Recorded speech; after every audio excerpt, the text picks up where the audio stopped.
திருச்சி மாநகரத்தில் நடைபெற்று வரும் மேம்பால பணிகள், சாலை பணிகள் குறித்து நேற்று நேரில் சென்று ஆய்வு மேற்கொண்டேன். அதில் அந்த பணிகளில் காலதாமதம் ஏற்பட்டுள்ளது. அது எதனால் அந்த காலதாமதம் மற்றும் தற்போதைய அந்த பணிகளான எந்த நிலையில் உள்ளது, எப்போது அந்த பணிகள் நிறைவடையும் என்பதற்கான ஒரு விளக்கத்தை தான் நான் இப்போது அளிக்க விரும்புகின்றேன். முதல்ல நம்முடைய மாரிஸ் மேம்பாலம் கிட்டத்தட்ட உங்களுக்கு எல்லாருக்கும் தெரியும். நான் 2024 ஜூனில் தான் பொறுப்பேற்றேன். எனக்கு ஒரு பொறுப்பேற்று ஒரு 4-5 மாதங்கள் கிட்டத்தட்ட மார்ச் மாதம் 2025 மார்ச் மாதம் உங்களுடைய பத்திரிகை, குறிப்பாக உங்களுடைய பத்திரிகையாளர் தான் என்கிட்ட அந்த கோரிக்கையில் வச்சுருந்தாங்க. மாரிஸ் மேம்பாலம் பற்றியும் கேள்விகள் கேட்டிருந்தீங்க, அரிஸ்டோவுக்கு கேட்டிருந்தீங்க. அப்போ அந்த மார்ச் 2025 உங்களுக்கு எல்லாருக்கும் தெரியும், உடனே நம்முடைய டிஆர்எம், ரயில்வே டிஆர்எம் அவரை சந்தித்து, அன்றைய மேலாளர் அவர் பார்த்தீங்கன்னா அன்புடன் இருந்தார், அவரை சந்தித்து அந்த பழைய மைரஸ் அந்த ரயில்வே மேம்பாலம் பொறுத்த வரைக்கும் அதை நீங்கள் எடுத்தால் தான் பணிகளை ஆரம்பிக்க முடியும். மாநகராட்சி பொறுத்த வரைக்கும் அவங்களுடைய பணி எல்லாம் தோண்டி போட்டுட்டாங்க. கிட்டத்தட்ட ஒரு 6 மாதமாக 8 மாதமாக இதே மாதிரி தான் இருக்குன்னு சொல்லும்போது, நான் ஒரு 10 நாள் அதை அகற்றின்னு சொல்லிட்டு 4 நாட்கள்லாம் அந்த பழைய மேம்பாலத்தை அவங்க எடுத்ததுக்கப்புறம் தான் பணிகள் ஆரம்பித்தாங்க. ஸோ நான் தொடர்ந்து அதில் ஃபாலோ பண்ணிகிட்டு இருக்கிறேன். இது வரைக்கும் 2 தடவை அவங்க ஒரு ஒரு ஒரு தேதிகள் கொடுத்துருந்தாங்க. இத்தனை முதல்ல என்ன சொன்னாங்க, மார்ச்சில் முடிக்கிறேன்னு சொல்லியிருந்தாங்க. அதுக்கப்புறம் சில காரணங்களுக்காக அதுக்கப்புறம் மாரிஸ் பொறுத்த வரைக்கும் ஆகஸ்ட்னு சொல்லியிருந்தாங்க. இந்த ஆகஸ்ட் முடிக்கிறேன்னு சொல்லியிருந்தாங்க. நேற்று பார்க்கும்போது, ஆய்வு பண்ணும்போது அது ஆகஸ்ட்டில் முடியாது, செப்டம்பர், இனி ஒரு 40 நாள், செப்டம்பர் இறுதிக்குள்ளே நாங்கள் முடிச்சிடுறோம் அப்படின்னு சொல்லிட்டு ஒரு 40 நாள் கூட கேட்டிருக்கிறாங்க. நீங்கள் மாரிஸ் மேம்பாலத்தில் பார்க்கும்போது அங்கே பாலம் வேலை நடந்திருக்கு. ஆனால் பாலம் நிறைவு பெறும் மாதிரி இல்லைங்கிற சந்தேகம் உங்களுக்கு சரி, பொதுமக்களுக்கு நிறைவேறக்கு இருக்குது. அதுக்கு காரணம் என்னென்னா, அந்த ஃபேப்ரிகேஷன் என்னென்னா, அந்த எல்லாமே உங்களுக்கு ஸ்டீல் ஃபேப்ரிகேஷன் தான் அந்த பாலம் ஃபுல்லாகவே. அது பொறுத்த வரைக்கும் புதுக்கோட்டை மாவட்டத்தில் அங்கே கீரனூருங்கிற இடத்துல அந்த ஃபேப்ரிகேஷன் வேலை நடந்திருக்கு. அங்கே நம்ம அலுவலகத்துலேருந்து நேரடியாக போய் அந்த ஃபேப்ரிகேஷன் ஒர்க் என்ன மாதிரி நிலைமை இருக்குன்னு பார்த்து ஆய்வு பண்ணியாச்சு. ஸோ அந்த ஃபேப்ரிகேட்டதை அப்படியே கொண்டு வந்து இங்கே அப்படியே அசம்பிள் பண்ணி இங்கே கொண்டு வந்து இங்கே மாற்றுறது தான். ஸோ அதெல்லாம் அந்த ஃபேப்ரிகேஷன் ஒர்க்கில் முடிஞ்சிருச்சு.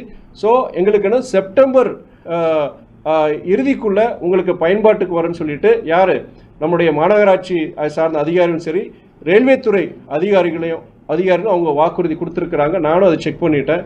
ஸோ அது அடுத்து அரிஸ்டோ மேம்பாலம் பொறுத்த வரைக்கும் அவங்க ஜூனில் முடிக்கிறேன்னு சொல்லியிருந்தாங்க. அதில் அங்கே கான்ட்ராக்டர்னால சில பிரச்சனை இருந்து, அதனால தான் அந்த காலதாமதம் ஏற்கனவே ஏற்பட்டிருந்தது.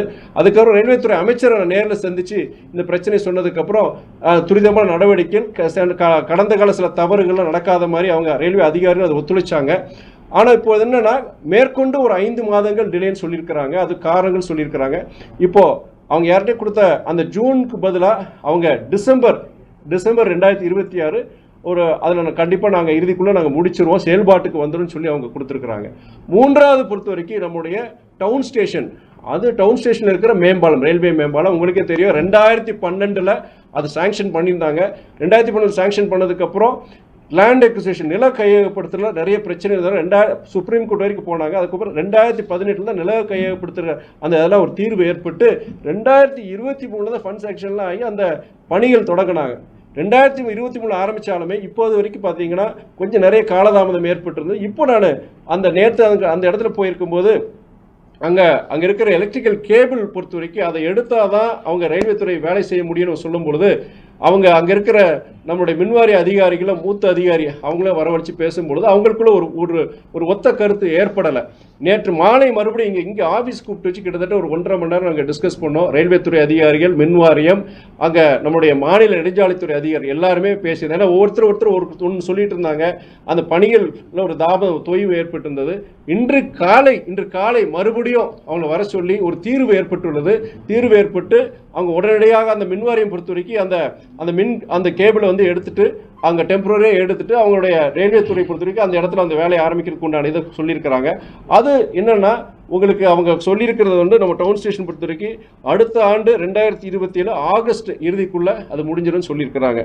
அதுக்கு அடுத்தபடியாக நம்முடைய பஞ்சப்பூர் பஸ் ஸ்டாண்ட், புது பஞ்சப்பூர் பஸ் ஸ்டாண்டையும் அந்த நம்முடைய கிராப்பட்டிங்கிற அந்த பகுதியை இணைக்கிற அந்த பாலம் பொறுத்த வரைக்கும் அது நேற்று பார்க்கும்போது வேலைகள் நடந்துட்டு இருந்தது. நவம்பரில் ஷெட்யூல் கம்ப்ளீஷன் பொறுத்த வரைக்கும் இந்த வருஷம் நவம்பரில் சொல்லியிருந்தாங்க.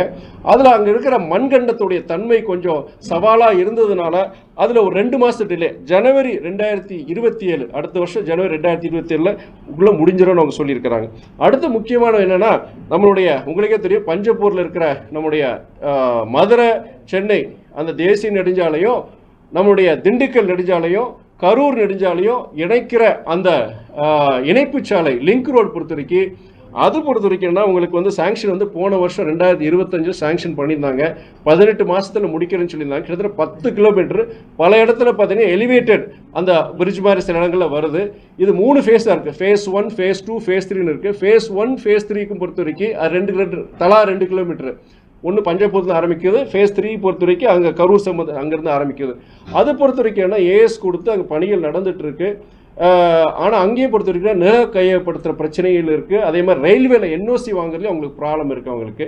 ஃபேஸ் 2 பொறுத்த வரைக்கும் இடையில இருக்கிற 5 கிலோமீட்டர் வச்ச பகுதி பொறுத்த வரைக்கும் அது ஏஎஸ்சியால் அட்மினிஸ்ட்ரேட்டிவ் சாங்ஷனே இனி ஆகாமல் இருக்குது.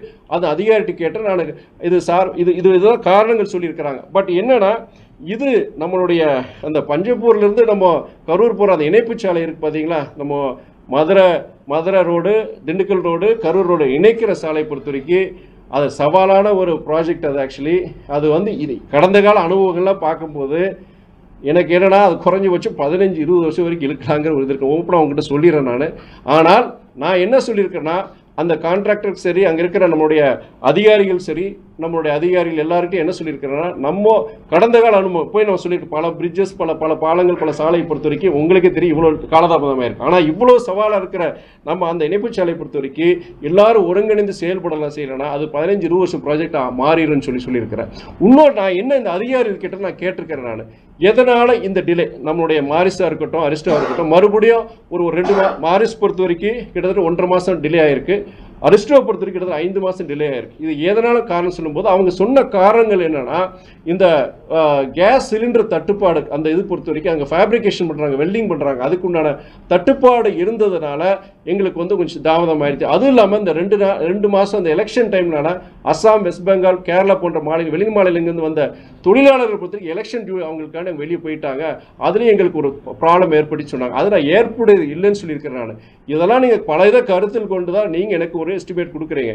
அது நீங்கள் அதை காலதாமதம் ஏற்படும் போது மக்கள்கிட்ட நான் சொல்ல முடியல. மக்களும் பொறுத்த வரைக்கும் இந்த திட்டங்கள்னால நீங்கள் காலையில் பள்ளிக்கு போகிற மாணவர்களாக இருக்கட்டும், மாணவிகளாக இருக்கட்டும், இல்லை அரசு அந்த அலுவலர்களுக்கு போகிற ஊழியர்களாக இருக்கட்டும், இல்லை நீங்கள் ட்ரேடர்ஸாக இருக்கட்டும், வர்த்தகத்தில் இருக்கிறவங்கள எல்லாருக்கும் இது கிட்டத்தட்ட 2 வருஷமா 3 வருஷமா அந்த பிரச்சனை ஓடிட்டு இருக்கு.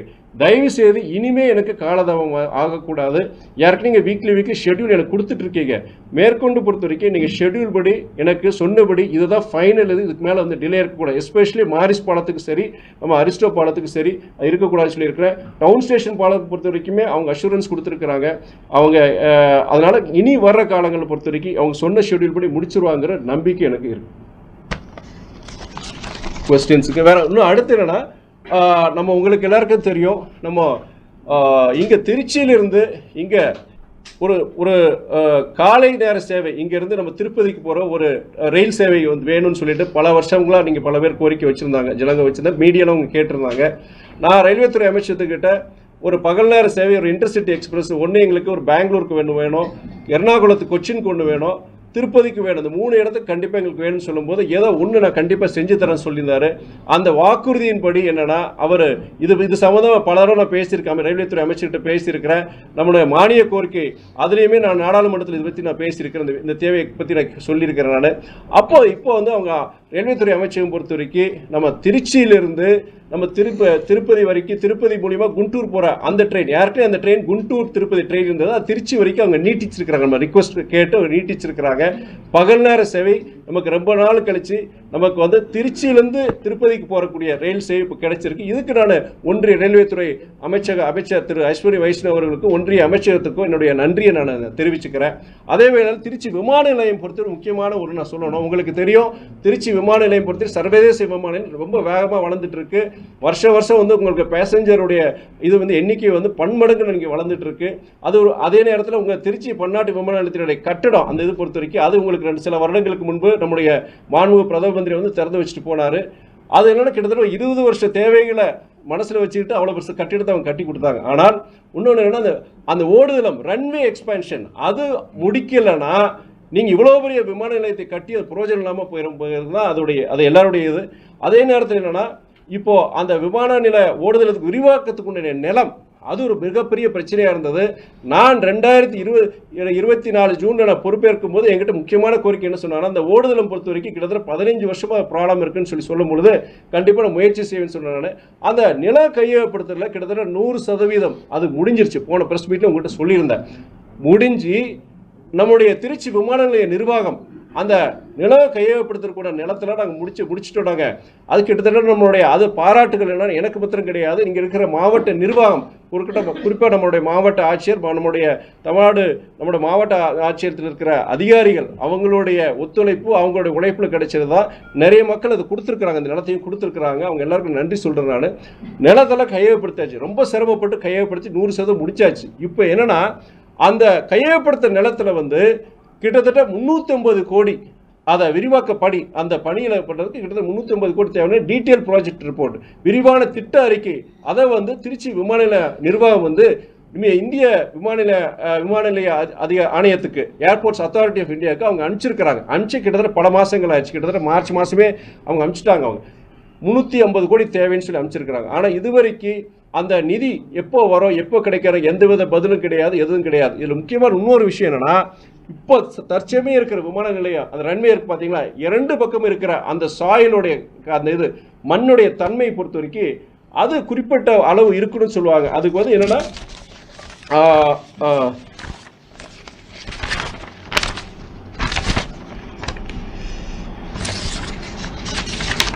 கலிஃபோர்னியா பேரிங் ரேஷன் சொல்லுவாங்க. அதன்படி வந்து குறிப்பிட்ட அந்த மண்ணுடைய தன்மை இருக்குன்னு சொல்லுவாங்க. அது வந்து நம்மளுடைய அந்த தரத்தின்படி இல்லை. 2027 டிசம்பருக்குள்ள அதை மாற்றி அமைச்சர்னு சொல்லிட்டு நம்ம திருச்சி விமான நிலைய நிர்வாகம் வந்து ஒரு வாக்குறுதி கொடுத்துருக்குறாங்க. ஏன்னா ரன்வே விட்டு சில விமானங்கள் வந்து சில சமயம் ஒரு விபத்தாவது வெளியில் போகணும்னா அந்த மண் வந்து அந்த மண்ணில் வந்து அந்த விமானம் வந்து ஓடுற மாதிரி இருக்கணும். இல்லைன்னா அதோட தன்மை ரொம்ப மோசமாக இருந்துச்சுன்னா அது விபத்து ரொம்ப மிகப்பெரிய விபத்து வரதுக்கு வாய்ப்புகள் இருக்குன்னு சொல்லிட்டு தான் அதை மாற்றி கொடுக்குறோம். அது ஒரு அடிக்கு அந்த மண்ணை வந்து மாற்றி கொடுக்குறோன்னு சொல்லிட்டு நம்ம திருச்சி மாநில அறிக்கை கொடுத்துருக்குறாங்க. 2027 டிசம்பருக்குள்ளே மாற்றிடுன்னு சொல்லிட்டு. ஆனால் இப்போ இருக்கிற விமான சேவைகள் இருக்கும்போது அதை மாற்ற முடியாத சூழ்நிலை இருக்குது. இந்த ரன்வே எக்ஸ்பேன்ஷன் பண்ணிட்டா வச்சுக்கோங்க, இப்போ அந்த புதுசாக எக்ஸ்பேண்ட் பண்ண அந்த பகுதியில் பொறுத்த வரைக்கும் இப்போ அந்த விமான சேவைகள் மறுபடியும் அதை தொடங்கலாம். அந்த பழைய இடத்துல வந்து இந்த ரிப்பேர் ஒர்க்கு அந்த பண்ணலாம். அவங்க அந்த மண்ணை மாற்றி செய்கிற வேலையை பண்ணலாம். இப்போ இதை கருத்தில் கொண்டு நம்முடைய ஒன்றிய அரசு சரி, நம்முடைய விமானத்துறை அமைச்சகமும் சரி, இந்த விமான நிலைய அந்த ரன்வே எக்ஸ்பான்ஷனுக்கு உண்டான அந்த நிதி 350 கோடியை வந்து விரைவில் அவங்க சாங்ஷன் பண்ணுங்கிறது என்னுடைய அன்பான ஒரு வேண்டுகோள். இது வந்து இனிய காலதாமதம் செய்யாதீங்க. கிட்டத்தட்ட 14 வருஷமாக அந்த ரன்வே எக்ஸ்பான்ஷன் நம்ம பேசிகிட்டே தான் இருக்கிறோம். நம்முடைய தமிழ்நாடு அரசு, நம்முடைய திருச்சி மாவட்ட நிர்வாகம் வந்து சிரமப்பட்டு நம்ம திருச்சி மக்களும் சரி அவங்களுடைய தங்களை நிலங்களை கொடுத்து இப்போ நிலம் கிடைச்சிருச்சு. ஆனால் அந்த விரிவாக்கத்துக்கு உண்டான அந்த நிதி 350 கோடியை நம்முடைய விமான போக்குவரத்து துறை அமைச்சகம் அதுக்குண்டான நிதியை உடனே கொடுக்கணும். ஏன்னா உங்களுக்கு எல்லாருக்கும் தெரியும், இன்னைக்கு திருச்சி மாத்திரம் கிடையாது, மத்திய தமிழ்நாட்டுக்கு வந்து ஒரு சர்வதேச நுழைவு வாயிலாக இருக்கிறதா நம்ம திருச்சி பன்னாட்டு விமான நிலையமாக இருக்குது. இங்கே தொழில் வளர்ச்சிக்கும் சரி, இன்னைக்கு பல்வேறு இதுக்கு வந்து அந்த தொழில் வளர்ச்சிக்கு சரி, திருச்சிக்கு மாத்திரம் கிடையாது, மத்திய தமிழ்நாட்டுடைய தொழில் வளர்ச்சிக்கு இந்த விமான நிலைய வளர்ச்சி பெரிதும் பங்களிக்குங்கிறது எல்லாருக்கும் நமக்கு தெரியும். இனியும் காலதாமதம் ஆகக்கூடாது என்னுடைய அன்பான வேண்டுகோளை நான் இந்த நேரத்தில் கொடுக்கிறேன்.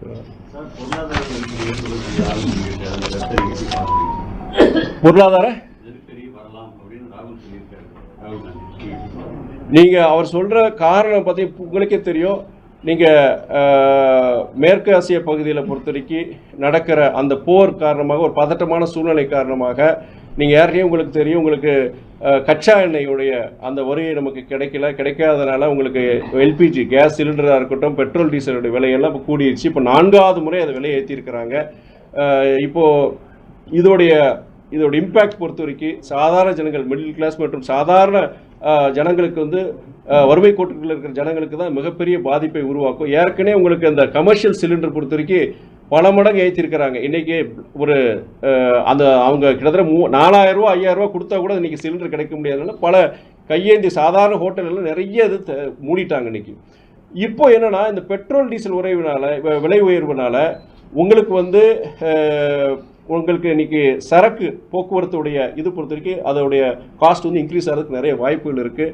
அப்படி கூடும் பொழுது நீங்கள் காய்கறி விலையை இருக்கட்டும், இங்கே எல்லா பொருட்களுடைய அத்தியாவசிய பொருட்களுடைய விலையும் உயரும் பொழுது வீக்கம் கண்டிப்பாக இன்ஃப்ளேஷன் அதுவும் வந்து கூடுறது போது மொத்தத்தில் பொறுத்த வரைக்கும் சாதாரண ஏழை எளிய மக்களுக்கு எல்லாருக்கும் ஒரு மிகப்பெரிய ஒரு பிரச்சனை சவாலாக இருக்குங்கிறதா ஒரு இதில் என்னென்னா ஒன்றிய அரசு ஏற்கனவே இது ஒரு பதட்டமான சூழ்நிலையை தெரிஞ்சிருக்கு, பல மாதம் முன்னே தெரிஞ்சு முன்கூட்டியே நமக்கு பொறுத்த வரைக்கும் இதுக்குண்டான மாற்று ஏற்பாடுகள் அதை வந்து ஒன்றிய அரசு செஞ்சுருக்கணும். சரி, இப்போனாச்சும் அந்த மாற்று ஏற்பாடுகளுக்கு உண்டானது கச்சா எண்ணெயும் சரி, நமக்கு அந்த எல்பிஜிக்கு உண்டான மாற்று ஏற்பாடுகள் ஒன்றிய அரசு விரைவில் செஞ்சு இது போன்ற ஒரு சவாலான ஒரு சூழ்நிலையிலேருந்து நம்மளை வந்து இந்திய நாட்டையும் சரி மக்களையும் வந்து காப்பாற்ற வேண்டிய கடமை ஒன்றிய அரசு இருக்குது. அவர் சகோதரர் ராகுல் காந்தி சொன்னது வந்து ஒரு உண்மையான கருத்து தான்.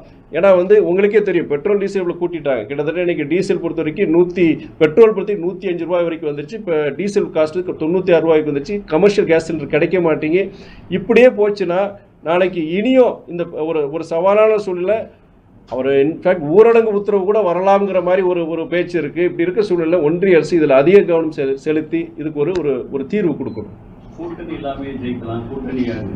ஒரே ஒரு இது நான் வந்து ஃபஸ்ட்டு திருச்சி சம்பந்தமான மேம்பால பணிகள், சாலை பணிகள், விமான போக்குவரத்து, ரயில்வே துறை, என் வேலை இதுதான் உங்களுக்காண்டி செய்யும், உங்களுக்காண்டி திருச்சி ஊருக்காண்டி செய்யணும்.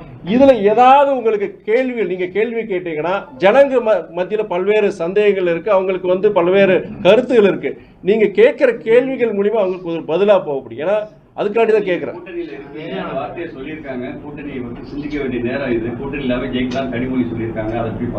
இது அவங்க சகோதரி அவங்களுடைய அக்கா கனிமொழி அவங்களுடைய கருத்து.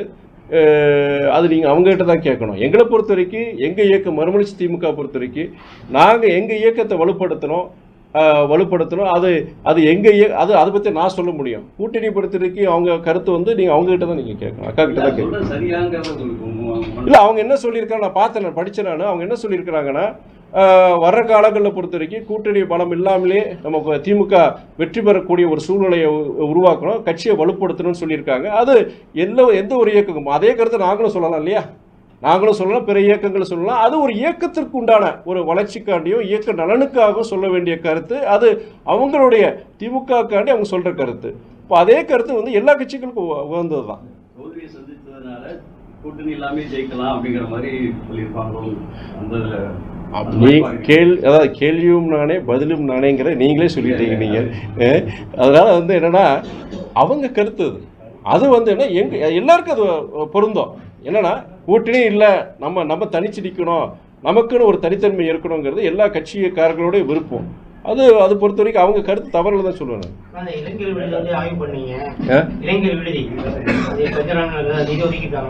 இல்லை, அது நிதி அவங்க ஒதுக்கல. அவங்க என்ன சொல்லியிருக்காங்கன்னா அவங்க இவங்களுடைய நம்ம இவங்களோட எஸ்டிமேட் பொறுத்த வரைக்கும் அது கிட்டத்தட்ட அவங்க 1 கோடிக்கு மேலே வருது. அந்த அளவுக்கு நாங்கள் கொடுக்க முடியாதுன்னு சொல்லி அவங்க சொல்லியிருக்கிறாங்க. பட் இருந்தாலும் அது முயற்சி பண்ணுறதை நான் முடிவு எடுத்திருக்கேன். இந்த தேர்தலாம் முடிஞ்சிருக்கு, இப்போ தான் கண்டிப்பாக அதுக்கு உண்டான முயற்சி நான் எடுக்கிறேன். மதுரை புறநூர் ட்ரெயின் வந்து நைட்டு மதுரையிலேருந்து இயக்கியிருக்காங்க. சரி, அந்த டயத்தில் வந்து திருச்சியிலேருந்து தென் மாவட்டத்துக்கு வந்து ரயில் வசதி எதுவுமே கிடையாது. ஆனால் இங்கே வேலை பார்க்குற எல்லாருமே வீக்கெண்டு அந்த மாதிரி சமயங்களில் தென் மாவட்டத்தில் வேலை பார்க்குறவங்க தான் அதிகமாக இங்கே இந்த டிஸ்ட்ரிக்டில் இருக்காங்க. புதுக்கோட்டை, திருச்சி. அந்த ட்ரெயினை வந்து திருச்சி வரைக்கும் ரன் பண்ண முடியாம வாய்ப்பு இருக்கு. நீங்கள் உங்கள் கோரிக்கை நீங்கள் எழுதி கொடுங்க, நீங்கள் கண்டிப்பாக நான் பரிசீலனை செய்கிறேன். இல்லை, நீங்கள் கொடுங்க. நீங்கள் இது நான் இது வரைக்கும் இது கொடுக்கல. நீங்கள் கொடுங்க. நீங்கள் அதை ஆல்டர்னேட்டிவ் என்ன நம்ம அரேஞ்ச் பண்ண முடியும் கண்டிப்பாக நான் பரிசீலனை செய்கிறேன். பழைய பால் பண்ண போக்குவரத்து பால் பண்ணையை பொறுத்த வரைக்கும் அந்த நீங்கள் நம்ம பேர் என்ன பால் பண்ணை அந்த துவாக்குடி அந்த இது பொறுத்த வரைக்கும் சர்வீஸ் ரோடு பொறுத்த வரைக்கும் ஏற்கனவே நம்ம பழைய இதுக்கு முன்னாடி இருந்த அரசாங்கம் சரி நம்மளுடைய மாவட்ட ஆட்சியும் சரி அதுக்கு உண்டான தீர்வு அவங்க கொடுத்துருக்காங்க சொல்லியிருக்கிறாங்க. இப்படி நாங்கள் கண்டிப்பாக சர்வீஸ் ரோடு சரி அது கோர்ட்டுடைய உத்தரவுப்படி நாங்கள் செயல்படுத்துகிறோன்னு சொல்லியிருக்கிறாங்க. நில கையகப்படுத்துகிற பணிகள் பல இடங்களில் நடக்க வேண்டியது இருக்குது. அது கண்டிப்பாக துரிதப்படுத்தணும். ஏன்னா இது கிட்டத்தட்ட வருஷங்களாச்சு, பல வருஷங்களாச்சு, பல விபத்துகள் நடந்திருக்கு, பல உயிர்களை நம்ம இழந்திருக்கிறோம். நம்ம இனியும் காலதாமதம் இருக்கக்கூடாது. புதிய அரசு நம்முடைய மாவட்ட நிர்வாகம் சரி இனியும் காலதாமதம் செய்யாமல் நம்முடைய உயர்நீதிமன்றம் கொடுத்த அந்த உத்தரவுகளின்படி அந்த அணுகுச்சாலை சர்வீஸ் ரோடு பொறுத்த வரைக்கும் அந்த பணிகளை முடிக்கணுங்கிறது நான் கண்டிப்பாக அதில் நான் கவனம் செலுத்துவேன். ஸ்பீடை வந்து அதிகரிக்கணும்னு சொல்லியிருக்கீங்க. இப்போ லாஸ்ட் வீக் நடந்தது ஸ்பீட் டெஸ்ட் பண்ணாங்க 140 கிலோமீட்டர் சொல்லியிருக்கோம். சரிங்க. அது சம்மந்தமாக எதுவும் நீங்கள் கேட்குற கேள்வி வந்து நான் கண்டிப்பாக நீங்கள் டீட்டெயில்ஸ் சொல்லுங்கள். நான் கண்டிப்பாக நம்ம அவருடைய இங்கே இருக்கிற கோட்டை மேலாளர் டிஆர்எம் கிட்ட நான் கேட்குறேன். நீங்கள் சொல்கிறேன். பண்ணிட்டாங்க 140 வரைக்கும். மகிழ்ச்சி ரொம்ப சந்தோஷம், மகிழ்ச்சி. அப்படி விரைவுபடுத்தினா நீங்கள் ஸ்பீட் இன்க்ரீஸ் பண்ணும்போது உங்களுக்கு என்னென்னா உங்களுக்கு போகிற இடத்துக்கு இனியும் விரைவாக நம்ம போகலாம். நம்ம நல்ல வரவேற்கத்தக்க விஷயம் தான் அது. இன்ஃபேக்ட் நீங்கள் இப்போது திருச்சி நம்ம சேலம் ரூட்டு டபுளிங் பொறுத்த வரைக்கும் அது ஒரு கோரிக்கை. நான் இன்ஃபேக்ட் இந்த தடவை நம்ம ரயில்வே அமைச்சரை பார்க்கும்போது அந்த திருச்சியிலேருந்து நம்ம சேலம் போகிற அந்த ரூட்லேயும் பொறுத்த வரைக்கும் ட்ராக் டபுளிங் அதையுமே நான் கண்டிப்பாக நான் கேட்க போகிறேன். நான் கேட்கும்போது உங்களுக்கு டபுளிங் ஆகும்போது இனியும் பொறுத்த வரைக்கும் இனியும் நம்முடைய ஸ்டாப்பேஜஸ் குறையும். நீங்கள் அங்கங்கே ஸ்டாப்பேஜஸ் இருக்குது. உங்களுக்கு ட்ரெயின் வேகமாக போனாலுமே சில நேரங்கள் நிப்பாட்டிடுறாங்க. ஏன்னா எதிர் வர ட்ரெயின்களாக இருக்கட்டும். அந்த மாதிரி ட்ராக் டபுளிங் ஆகும்போது இனியும் நம்ம காலதாமதம் ஆகாமல் நம்ம இனியும் விரைவாக நம்ம இடங்களுக்கு போய் போகலாம். திருச்சி தஞ்சை தேசிய நெடுஞ்சாலையில 20 ஆண்டுகளாக அந்த டோல் வசூலிச்சுட்டு இருக்காங்க. சரி, அதுக்கான காலம் முடிஞ்சிருச்சு. 20 ஆண்டு ஃபர்ஸ்ட் சொல்லி அதை வந்து வசூலிக்க ஆரம்பிச்சாங்க. அந்த 20 ஆண்டு காலம் முடிஞ்சிருச்சு. இப்ப மேற்கொண்டு 5 ஆண்டுகளுக்கு அதை நீடிச்சிருக்காங்க.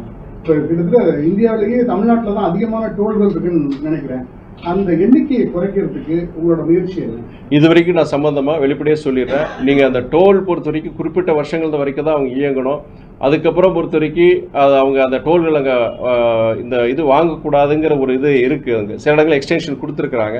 இது சம்மந்தமாக இது வரைக்கும் நான் எந்த ரெப்ரசன்டேஷனும் பண்ணலை. நான் கண்டிப்பாக நீங்கள் இந்த பத்திரிக்கையில் நீங்கள் கேட்டிருக்கிறீங்க. நான் கண்டிப்பாக இது சார்பாக வந்து நம்ம ஒன்றிய அமைச்சகத்துக்கு சரி நம்மளோட நாடாளுமன்றத்தில் இது சம்மந்தம் கண்டிப்பாக நான் கேட்குறேன். திருச்சி தஞ்சை தேசிய நெடுஞ்சாலை இதெல்லாம் கையப்படுத்த வேண்டியது, சர்வீஸ் ரோடு போட வேண்டியது இருக்கு. திருச்சி தஞ்சை சரி. ஆனா திருச்சி கரூர் தேசிய நெடுஞ்சாலையில 16 ஆண்டுகளுக்கு முன்பே நிலம் கையகப்படுத்திட்டாங்க.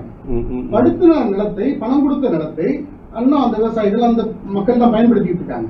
அதை எடுத்து ரோடு போடக்கூடிய பணி இன்னும் நடக்காம இருக்கு அப்படிங்கிற ஒரு குற்றச்சாட்டை அந்த பகுதி மக்கள் தொடர்ச்சியா சொல்லிட்டே இருக்காங்க. நிறைய விபத்துகள் நடக்குதாங்க கரூர் பைபாஸ்ல, அந்த திருப்பாயத்துறையில இருந்து திருச்சி வரைக்கும். திருச்சி கரூர் பொறுத்த வரைக்கும் நான் அதை ஒத்துக்கிறேன். நானே பல முறை அந்த சாலையில் நான் போறேன். நான் ரொம்ப குறுகிய சாலை, பல நேரங்களில் விபத்து. இப்போ சமீபத்தில் கூட ஒரு விபத்துகள் நடந்தது. நம்ம அவங்க பத்திரிகையில் படிச்சிருந்தேன். நான் அது என்னென்னமோ தேசிய நெடுஞ்சாலைத்துறை கிட்ட வந்து நான் அமைச்சகத்துக்கிட்ட நான் கேட்டிருந்தேன். இது நீங்கள் இந்த குறிப்பாக அந்த திருச்சி கரூர் இந்த சாலையை பொறுத்த வரைக்கும் இதில் ஏன் வந்து நீங்கள் சொல்கிற பல ஆண்டுகளுக்கு முன்பே லேண்ட் அக்விசிஷன் நில கையப்படுத்தி முடிஞ்சிருச்சு, ஏன் வந்து அது பண்ணாமல் இருக்கிறீங்க அப்படின்னு சொல்லி நான் இன்ஃபேக்ட் பார்லிமெண்ட்லேயும் கேட்டிருந்தேன். கேள்வி நேரத்துலையும் அதை நான் குறிப்பிட்டிருந்தேன்.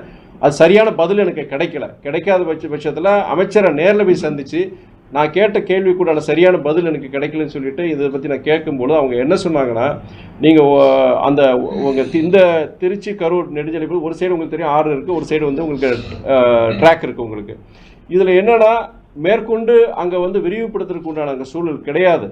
நாங்கள் அதெல்லாம் புதுசாக க்ரீன்ஃபீல்டு, அதாவது புதுசாக நாங்கள் அந்த ரூட் இல்லாமல் நாங்கள் வேறு இடம் நாங்கள் பார்த்து ஐடென்டிஃபை பண்ணிட்டோம். பட் அந்த கான்ட்ராக்டருக்கு உண்டான அந்த பர்டிகுலர் அந்த பீரியட் வச்சுருப்பாங்க, அது அவங்களுக்காக கொடுத்துருப்பாங்க. அவங்க தான் டோல் போட்டு வசூல் பண்ணிகிட்டு இருப்பாங்க. அது வந்து முடிகிறதுக்கு இனி சில மாதங்கள் தான் இருக்குது. அது முடிஞ்ச உடனே இந்த புதுசாக அந்த க்ரீன்ஃபீல்டு அந்த ஹைவே, அதாவது நம்ம திருச்சியிலேருந்து கரூர் போகிறது, கரூர் சேலம் போகிற அந்த இது வந்து கண்டிப்பாக பண்ணிடுவோம். இது இன்ஃபேக்ட் காலதாமதம் ஆகிருக்கு. நான் இந்த காரணத்துக்காண்டி இப்போ இருக்கிறதெல்லாம் நாங்கள் விரிவுபடுத்தக்கூடிய சூழ்நிலை கிடையாது, சாத்தியம் படாது. அதனால் நாங்கள் புதுசாக ஐடென்டிஃபை பண்ணியிருக்கோம். ஆனால் இப்போவே அதை எடுத்தானா இப்போ இருக்கிற அந்த கான்ட்ராக்டர் பொறுத்த வரைக்கும் நாளைக்கு கோர்ட்டுக்கு போகலாம்.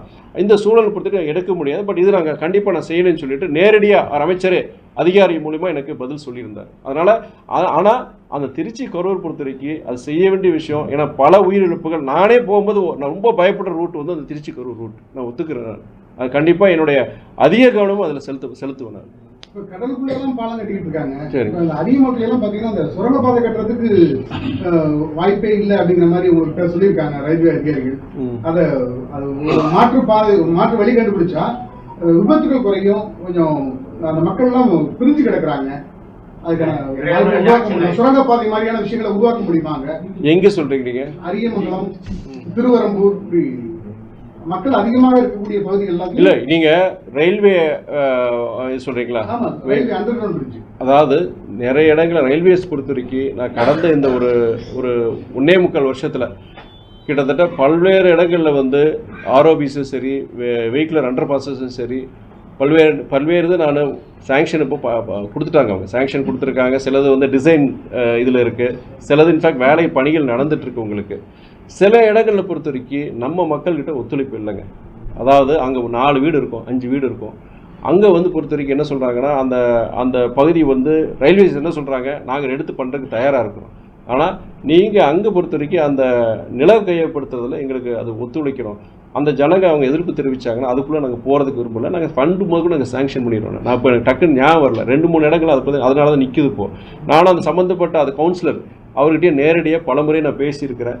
பேசியும் அவங்க என்ன சொன்னால், நீங்கள் இது பண்ணுங்கள், ஒரு 5 வீட்டுக்காரனால 20,000 பேர் பாதிக்கிறாங்க. இது வந்து பல வருஷம் 10-12 வருஷம் இதுக்கான இந்த இது ரயில்வேஸ் ரெடியாக இருக்கிறாங்க அப்படின்னு சொல்லும் பொறுத்து ஒத்துழைப்பு கிடைக்க மாட்டேங்குது. இது என்ன, அந்த பகுதி ஜனங்க, அது அங்கே இருக்கிற கவுன்சிலராக இருக்கட்டும், அங்கே இருக்கிற அந்த சமூக தலைவர்களாக இருக்கட்டும், அவங்க வந்து இதில் ஒத்துழைப்பு கொடுத்து செஞ்சு பண்ணாலும் டெஃபினட்டாக பண்ணலாம். பிற இடங்களில் பொறுத்த வரைக்கும் நிறைய புஷ் பண்ணிட்டு தான் இருக்கிறேன். வெஹிக்கிள் அண்டர் பாசஸ்க்கு புஷ் பண்ணிட்டு இருக்கேன், ஆர்ஓபிஸ்க்கு புஷ் பண்ணிட்டு தான் இருக்கிறேன். நான் ஜி கார்னர் பொறுத்த வரைக்கும் உங்களுக்கு எல்லாருக்கும் தெரியும், கிட்டத்தட்ட 15 வருட கோரிக்கை அது நிறைவேற்றப்பட்டுள்ளது. நீங்கள் உயர்நீதிமன்றத்தில் கேஸே இருக்குது. அதெல்லாம் தாண்டி அது முடியாதுன்னு சொல்லிட்டு இருந்தாங்க. பத்திரிகையாளர் பல பேர் சொல்லிட்டு இருந்தாங்க, என்னங்க எத்தனை பேர் இது பண்ணிட்டாங்க, நடக்காதுன்னு சொன்னாங்க. ஆனால் என்னுடைய தொடர் முயற்சி, கிட்டத்தட்ட 18 மாதங்கள் தொடர் முயற்சி, உங்களுக்கே தெரியும், அது ரயில்வே நிலம் கொடுத்தாதான் இவங்க தேசிய நெடுஞ்சாலைத்துறை அதில் கட்ட முடியும். ஆனால் அவங்களுக்குள்ள ஒரு புரிதல் இல்லாமல் இருந்தது. கிட்டத்தட்ட 20-25 மீட்டிங் இருக்கும். நான் தொடர்ந்து அதிகாரிகளாக இருக்கட்டும், அமைச்சர்களாக இருக்கட்டும், 2 துறை அமைச்சர்கள், ரயில்வே துறையாக இருக்கட்டும், நெடுஞ்சாலைத்துறை அமைச்சர், 2 அமைச்சர்கள் பேசி, அதிகாரிகள்கிட்ட பேசி, கடைசியாக ஒரு ஒத்த கருத்து கொண்டு வந்து அவங்க ரயில்வே துறை பொறுத்த வரைக்கும் அந்த 8 ஏக்கர் நிலத்தை முதல்ல என்ன சொன்னாங்க, மார்க்கெட் ரேட்டுக்கு நீங்கள் கொடுக்கணும், இல்லை அதுக்குன்னா லீஸ் சார்ஜஸ் கொடுக்கணும்னு சொல்லிட்டு கொடுக்கும்போது கடைசியாக பேசி எதுவுமே இல்லாமல் ரயில்வே துறை மிக பெருந்தன்மையுடன் அந்த 8 ஏக்கர் நிலத்தை அவங்க இலவசமாக கொடுத்ததுனால அவங்க தேசிய நெடுஞ்சாலைத்துறையை பொறுத்த வரைக்கும் அதுக்கிட்ட 95 கோடி அதுக்குண்டான ஃபண்ட் சேங்ஷன் பண்ணிட்டாங்க. ஃபண்ட் சேங்ஷன் பண்ணிவிட்டு என்னுடைய அறிக்கையிலே வந்திருந்தது. இப்போ என்னன்னா, தேர்தல் நேரங்கள் இந்த 2 மாதம் நடந்ததுனால, எலெக்ஷன் கோட் ஆஃப் கான்டாக்ட் இருந்ததுனால எதுவுமே பண்ணல. இப்போ டெண்டர் வந்து இஷ்யூ பண்ணிட்டாங்க. டெண்டர் இஷ்யூ பண்ணியிருக்கிறாங்க. அந்த ப்ரொசீஜர் கிட்டத்தட்ட ஒரு 10 நாள் இல்லாட்டி 2 வாரத்தில் முடிஞ்சிடும் சொல்லியிருக்காங்க. தேர்தல் முடிந்த உடன் நான் முதல்ல இந்த ஜி கார்னர் விஷயமாகவும் நம்ம அதே மாதிரி மாருதி நகர், சஞ்சீவி நகர், ஒய் ஜங்ஷன் பகுதியில் வெஹிக்கிள் அண்டர் பாஸ் அதுவே நீங்கள் ஃபண்ட் சேங்ஷன் பண்ணி கிட்டத்தட்ட 150 கோடி சேங்ஷன் பண்ணிட்டீங்க. பட் இந்த 2 மாதம் எந்த வேலையும் நடக்கலை. இது கிட்டத்தட்ட 15 வருஷம் கோரிக்கை இந்த ஜி கார்னர் முதற்கொண்டு. அதனால் இதையும் காலந்தாழ்த்தாமல் எனக்கு ஒரு ஸ்டேட்டஸ் ரிப்போர்ட் கொடுக்குன்னு சொல்லிட்டு இங்கே தேசிய நெடுஞ்சாலைத்துறை அதிகாரி ஆரோ அவருக்கு சரி, அமைச்சர் துறை சார்ந்த அமைச்சரும் சரி, நான் கடிதம் போட்டிருக்கிறேன், நான் ஃபாலோ பண்ணுறேன். டெண்டரிங் ப்ராசஸ் விட்டுட்டாங்கன்னு சொல்லிட்டாங்க. சரி, சரிங்க. நான் கண்டிப்பாக நீங்கள் அது இப்போ நீங்கள் சொன்ன இப்போ மீட்டிங் முடிஞ்ச பிறகு நீங்கள் கொடுங்க. நீங்கள் அது ஹைமாஸ் பொறுத்த வரைக்கும் பெரிய இஷ்யூ கிடையாது. நான் கண்டிப்பாக அதை பரிசீலனை செய்ய கொண்டு வந்து அது அங்கே ஸ்பாட் விசிட் மாதிரி பண்ண சொல்கிறேங்க. அந்த அலுவலகத்திலேருந்து தேவைப்பட்ட உடனே நிறைவேற்றி கொடுத்துறேன் நான்.